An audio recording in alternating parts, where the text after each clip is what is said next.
d'abord k'i fo k'i barikada n'an y'i fo k'i barikada ka bɛɛ don kiramanton na an bɛ kɛnɛ min kan an b'an yɛrɛ ka so ni an sera i bara yan min don an nana dugawu ɲini dugawu bɛ ɲini mun na parce que depuis 91 fo ka se bi ma parti création daminɛ na ka taa ko bɛɛ kɛra i ɲɛna an y'an ka AM dilan fo ka na parti politiques dilan n'o ye sinidi ye n'o ye adema ye ka taa dɔn a bɛɛ kɛra i ɲɛna conférence nationale la kɛlɛ na ka kɛ fo ka na se yɔrɔ min ka taa dɔn ko baara min kɛra ka taa fo ka na se yɔrɔ min i ba bɛ kalama foyi ma tɛmɛ i kan ni ko bɛɛ kɛlen ne yɛrɛ ma sɔn ka don parti politique la ni PDS tɛ ATT ka parti n b'a dɔn min bɛ yen ni ATT cɛ n ka dɔn hakilina min b'aw ni ɲɔgɔn cɛ hali san'a ka saya laban san'a ka se ka taa a ka yɔrɔ laban na e ni ale ye ɲɔgɔn ye après n ka dɔn min fɔra n y'a ko bɛɛ la an ye jateminɛ de kɛ depuis 91 fo ka se bi ma politique kɛra n ka tɛ ɲugu bɛ ɲini ka don politique ko la parce que politique bɛ kɛla cogo min hakilinaw bɛ ta la cogo min an ye jateminɛ kɛ k'a fɔ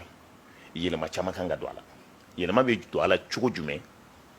ne ka ye cogo la politique tɛ se ka kɛ ni danbe hɔrɔnya ni halalaya tara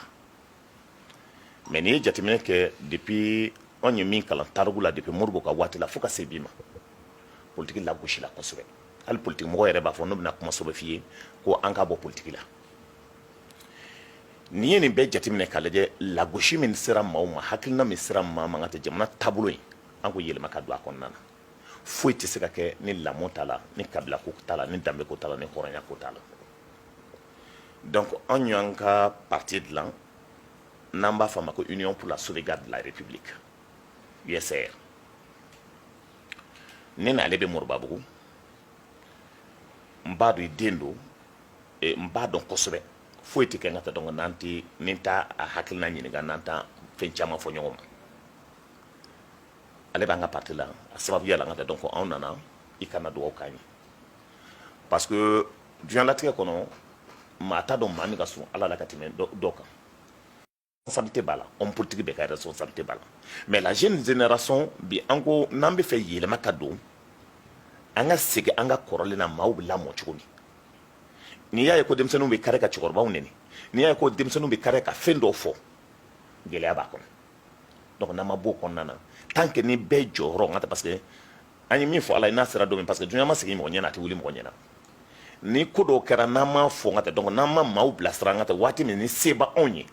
n'an sɛgɛnna n ka tɛ donc mɔgɔ tɛna se ka kɛ c'est pour cela anw y'an ka hakilina ta k'u kan fo ka hakilinaw na empiriw sigila cogo min fo ka na se bi donc l'empire sɔngo ye n bɛɛ tigila cogo min société organisée la cogo min fo ka na adamadenya bɛ don cogo min a kan ka bɔ cogo min jamuw kalifala maaw la cogo min mɔgɔw kan ka jamuw ladon cogo min ka bɔ o la faso fɛnw kan ka gérer cogo min maaw kan ka bonya min da adamadenya kɛcogo kan hɔrɔnya ani danbe kɔnɔna na ani lamara kɔnɔna na an ka parti ye cogo n ye maa caman fara ɲɔgɔn kan ni muso ninnu n'i y'o jateminɛ n ka n balima min bɛɛ bɛ yan dɔw yɛrɛ bɛ yen o tun tɛ fɛ ka politique ko mɛn n ko a ma n'an ye jamana in to nin position kɔnɔna na mun bɛ kɛ ne kɛra acteur ye Amadu Tumani Ture ka waati la gɛlɛya nana ne ka mɔgɔ yɛlɛmana ko bɛ taa IBK supporter ne ye n dabɔ a ko la ka démissionner an ye M5 in kɛlɛ kɛ fo ka na se bi kɛnɛ in kan tuma dɔ kɛra n ye n yɛrɛ minɛ dɔɔnin mais hakilinaw taara fɛn caman kɛra mais bi o parti politique na anw tɛ se ka créer k'a lancer n'an mana dugawu ɲini n'an mana récépissé ta k'a d'i ma n ka tɛ donc i ka dugawu k'an ye ka dugawu k'an ye n ka tɛ donc et puis dugawu k'a fɔ dugawu min bɛ kɛ n ka tɛ donc i b'a dɔn dugawu yɛrɛ yɛrɛ n ka tɛ min kan ka kɛ donc olu n ka tɛ donc an nana k'a d'i ma o de la mais ka dugawu min kɛ n ka tɛ donc k'a fɔ k'a bɛ tɛmɛ an t'u nɔfɛ n ka tɛ donc ça veut dire i ni ŋaniya dugawu n ka tɛ donc an nana o de lajɛ donc o de la n balimamuso caman n'o y'an accompagné bi secteur bɛɛ tilankɛ b'a la n'i ye jateminɛ kɛ donc o récépissé de n ka tɛ donc n bolo fila ye n ka tɛ donc n b'a d'i ma pour que k'a minɛ n ka tɛ donc ka dugawu k'a ye donc an nakun y'o de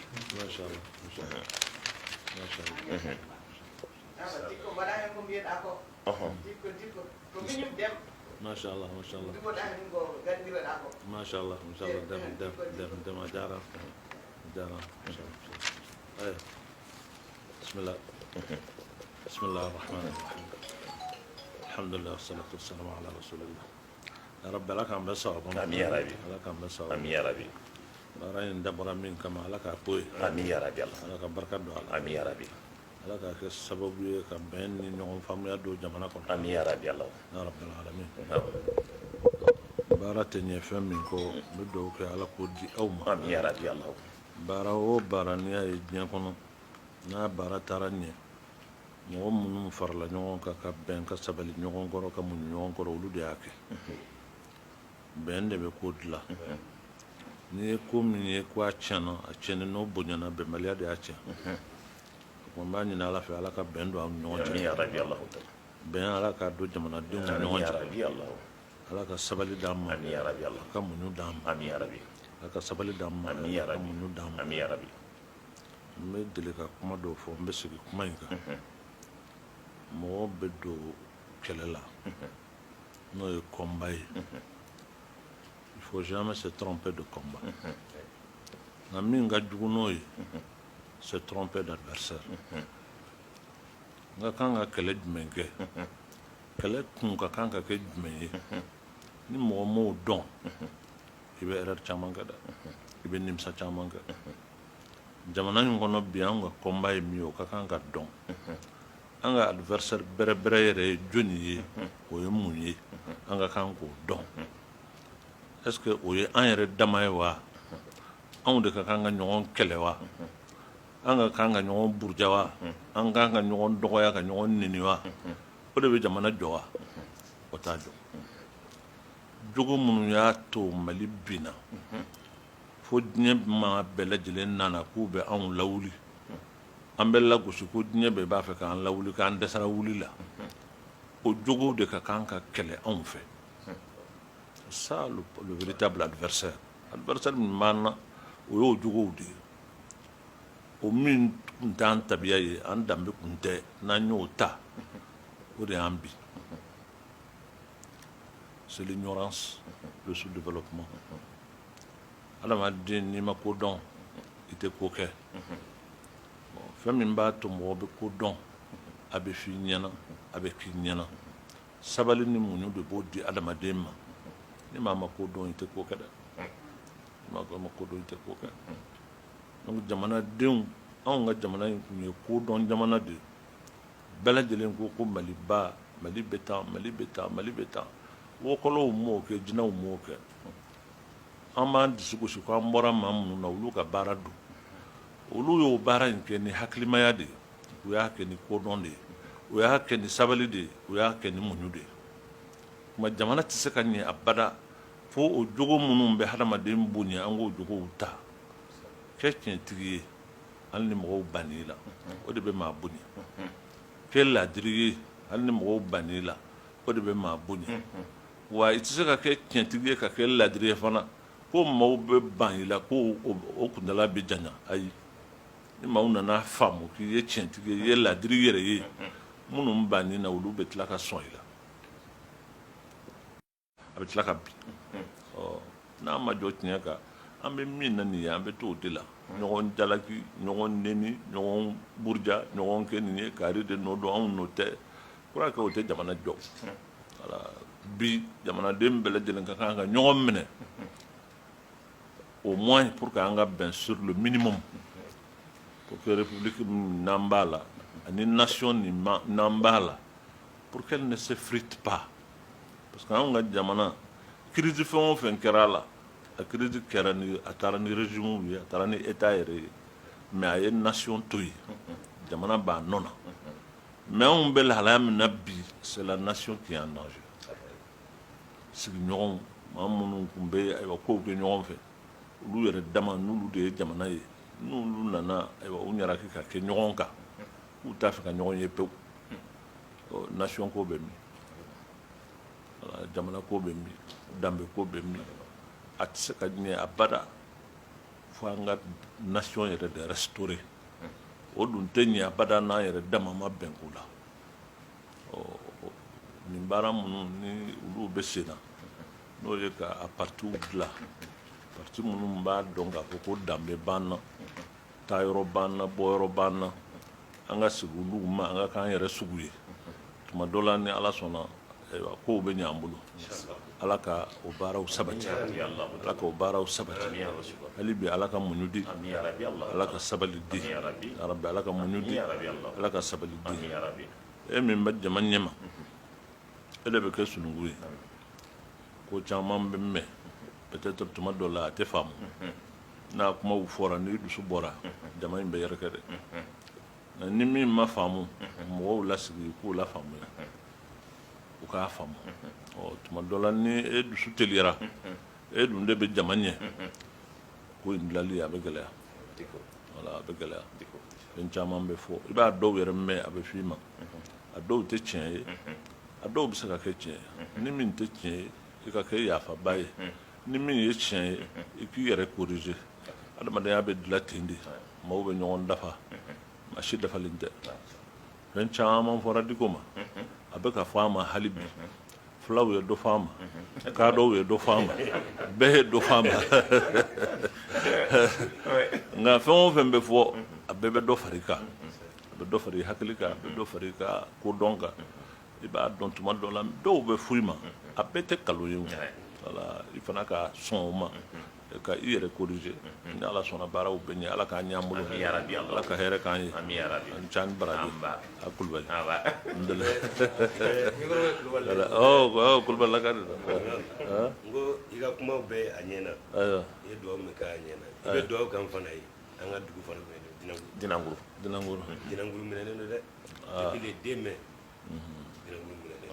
don mais au problème quelle est la solution c'est quoi jɔnni y'a minɛ parce que anw bɛ kuma ninnu mɛn anw tɛ fɛn dɔn a la koyi o ye tiɲɛ ye parce que Dinanguru minnu y'a minɛ minnu ko ko olu bɛ jihadi ko la o le don parce que an kun ko fagali i ka ɲɔgɔn faga o t'anw ka programme ye an b'an ka sɛnɛ kɛ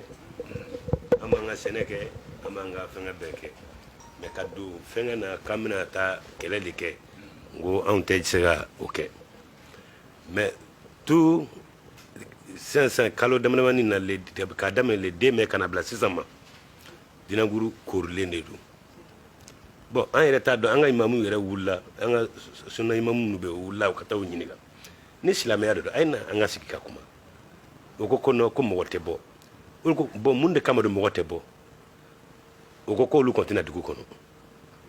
o bɛɛ ye ten dɔrɔn donc fɛn min a ɲuman ye mun ye duwawu de y'a ɲuman ye i bɛ duwawu k'a ye an bɛ duwawu kɛ ni ala sɔnna k'a ɲini ala fɛ ya rabbi ala ka nin ko in nɔgɔya ya rabbi ala k'a bɛɛ nɔgɔya ne kɔni ye n ta fɔ caman fɔra n ma n bɛ a ta vraiment ka mun tɔ n na ni kumana ni ŋaniya min ye ne b'o dɔn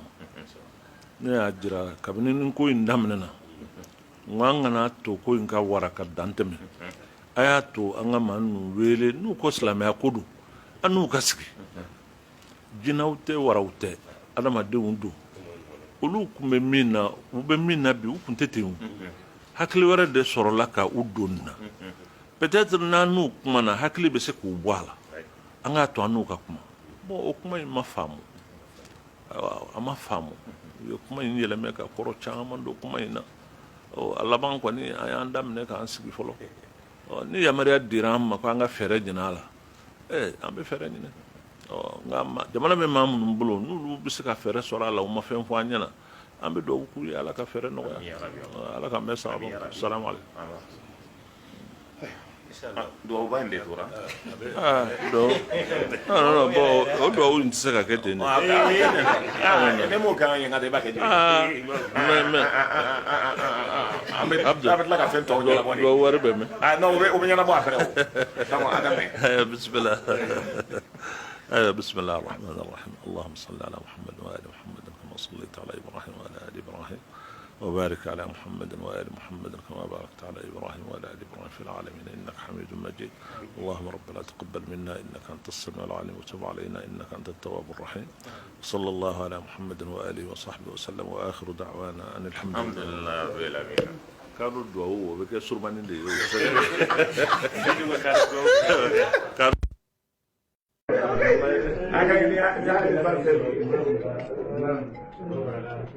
Naam.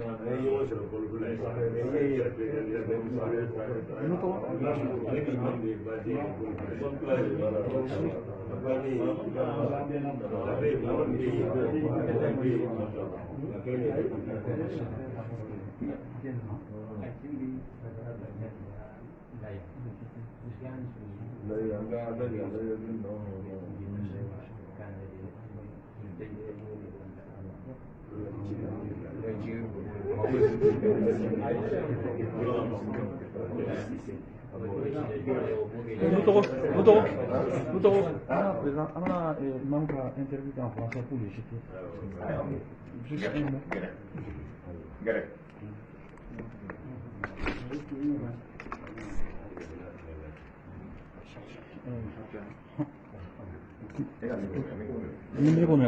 Attends, comment tu l'as fait?